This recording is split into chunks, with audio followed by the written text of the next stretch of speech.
सोचने वाली बात है, जब एक जंग खत्म होती है तो उसकी धूल के नीचे क्या बचता है? जीत? हार? शायद सिर्फ जिंदा रहना। चलिए आज वैगाबॉन्ड की दुनिया में चलते हैं। एक ऐसी कहानी जहां दो दोस्त मौत को तो चकमा दे देते हैं, लेकिन फिर उनका सामना एक ऐसे सच से होता है जो शायद किसी तलवार से भी ज्यादा खतरनाक है। और ये है ताकेज़ो।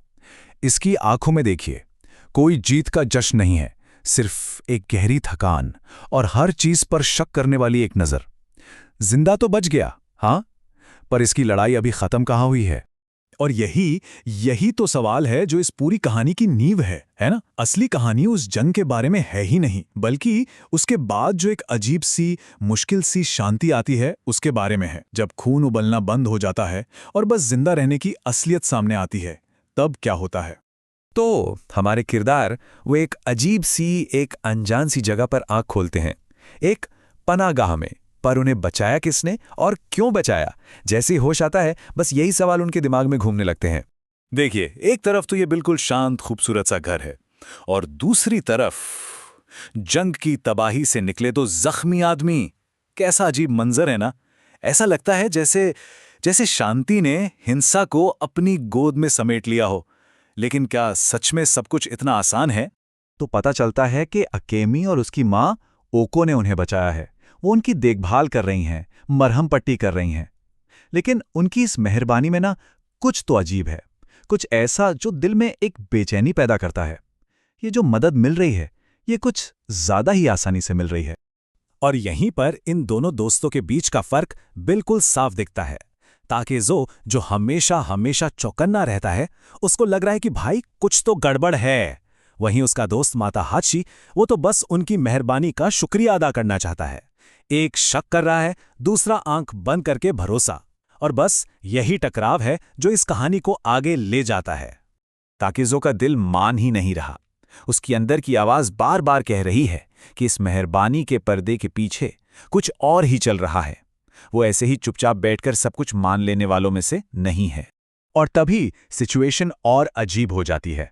ओको सामने से एक प्रस्ताव रखती है, तुम दोनों में से कोई एक अकेमी से शादी कर लो और यहीं बस जाओ। ये सुनकर माताहाची तो बेचारा शर्मा जाता है, लेकिन ताकेज़ो का शक वो और पक्का हो जाता है। भला कोई अनजानों को ऐसा ऑफर क्यों देगा? क्या मतलब है इसका? ताकेज़ो को अब बस जवाब चाहिए। तो जब अकीमी जंगल की तरफ जाती है, वो चुपके से उसके पीछे निकल पड़ता है। उसे सच्चाई जाननी है, भले वो सच कितना भी कड़वा क्यों ना निकले। और यहां से ना एक दिमागी शतरंज का खेल शुरू हो जाता है। अकेमी ताकेज़ो को परखने की कोशिश करती है। वो उससे पूछती है, तुम अपने दोस्त की तरह सवाल ववाल क्यों नहीं करते? वो बेसिकली ये देखना चाहती है कि ताकेज़ो कितने पानी में है, कितना समझदार है। लेकिन ताकेज़ो भी कच्ची गोलियां नहीं खेला है। वो उसके जाल में नहीं फंसता। जवाब देने के बजाय वो पलटकर अकेमी से ही सवाल करने लगता है। उसकी उम्र पूछता है, इधर उधर की बातों में उलझाता है। उसकी वो जो तेज नजर है ना, वो साफ बता रही है कि ये आदमी इतनी आसानी से किसी पर भरोसा करने वाला नहीं है। और फिर ताकेज़ो वो सवाल दाग देता है जो अब तक हवा में तैर रहा था, जिसे कोई बोल नहीं रहा था। एकदम सीधा, चुभने वाला सवाल जो उनके बीच के हर दिखावे, हर झूठ के पर्दे को चीर देता है। तो अब वक्त आ गया है उस बड़े खुलासे का। उनकी जान क्यों बचाई गई, इसकी असली वजह सामने आने वाली है। और ये वजह वैसी बिल्कुल नहीं है जैसा कोई सोच सकता है। इसी बीच माताहाची बेचारा भटकते भटकते एक ऐसी जगह पहुंच जाता है जहां तलवारों और कवचों का ढेर लगा हुआ है। वो देखकर हैरान तो होता है, लेकिन अभी तक उसको इस बात का अंदाजा नहीं है कि इस खजाने का असली भयानक मतलब क्या है। ये सवाल माताहाची के दिमाग में आता है, और शायद हम सबके दिमाग में भी। एक इतने सुनसान घर में इतनी सारी तलवारें कर क्या रही हैं?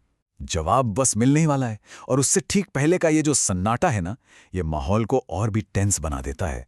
और फिर जवाब मिलता है, बिल्कुल सीधा, कोई ड्रामा नहीं, कोई बहाना नहीं।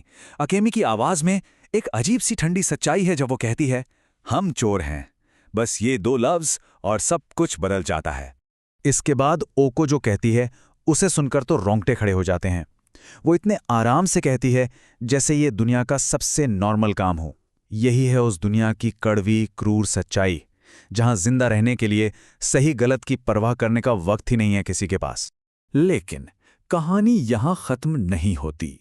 जैसे ही एक सच सामने आता है, एक नया और भी बड़ा खतरा दरवाजे पर दस्तक देता है। एक ऐसा खतरा जिससे भागा नहीं जा सकता।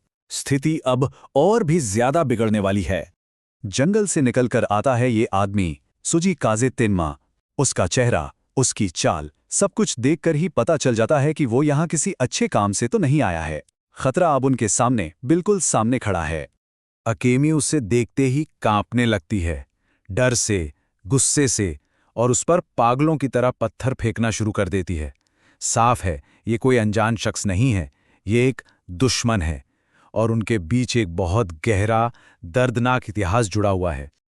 और अजीब बात देखिए, इस पल में ताकेज़ो, जो अब तक अकेमी पर शक कर रहा था, वही उसे उसके अपने गुस्से से बचाता है। जब वो अकेमी को पकड़ता है ना, तो वो उसके जिस्म में कांप रहे डर को, उसके गुस्से को महसूस कर सकता है, और वो समझ जाता है कि ये मामला बहुत गहरा है। और फिर कहानी एक ऐसे मोड़ पर आके रुक जाती है जहां सांसें थम जाती हैं। अकेमी का अगला खुलासा पूरी कहानी का रुख बदल देता है। अब ये सिर्फ जिंदा बचने की लड़ाई नहीं रही, ये बदले की कहानी भी बन चुकी है। और सबसे बड़ा सवाल अब ये है कि ताकेज़ो इस नई लड़ाई में किसका साथ देगा।